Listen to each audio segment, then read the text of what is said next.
What should you fix when you're just getting ready to sell your home? I'm going to give you 3 do's and 3 don'ts. When you think about preparing your home for sale and you want to maximize the price, the 3 biggest money makers when it comes to increasing the sale value of your home is anything that's cosmetic and how it makes the buyer feel. Number 1, make that home feel inviting to strangers. They're walking into a home that they feel is theirs, not yours. If you can create that feeling in your home, you will help maximize the price. And the other 2 are painting and flooring. Fresh paint makes a huge difference. If you have dark colors, lightening it up. If it's different colors in all the rooms, just neutralize the home. If you're thinking about doing those upgrades, that is certainly a number 2 recommendation. And number 3 is look at the flooring. Hard surfaces are very popular right now, whether it's wood flooring or fake wood flooring. Very, very common. Certainly carpet is not as popular, but in certain homes or certain communities, it's still very well accepted, and consider changing it just to upgrade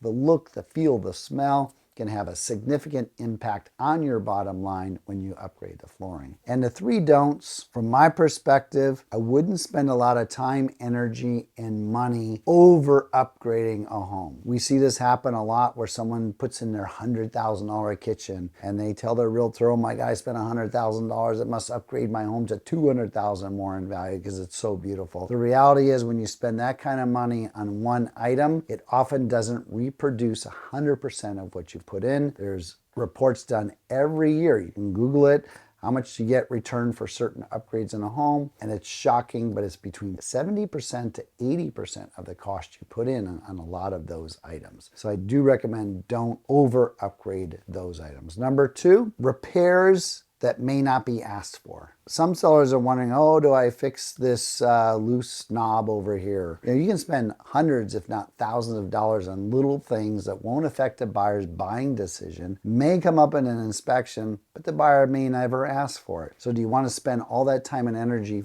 fixing every nook and cranny in the home? Probably not.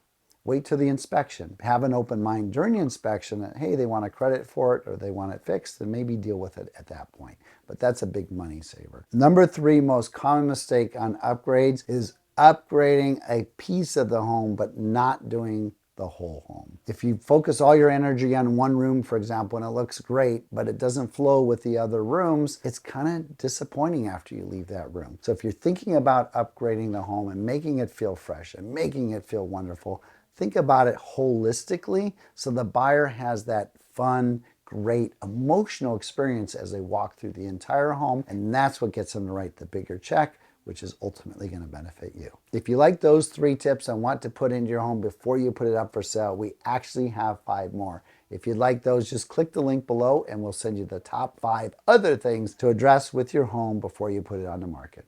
Have a great day.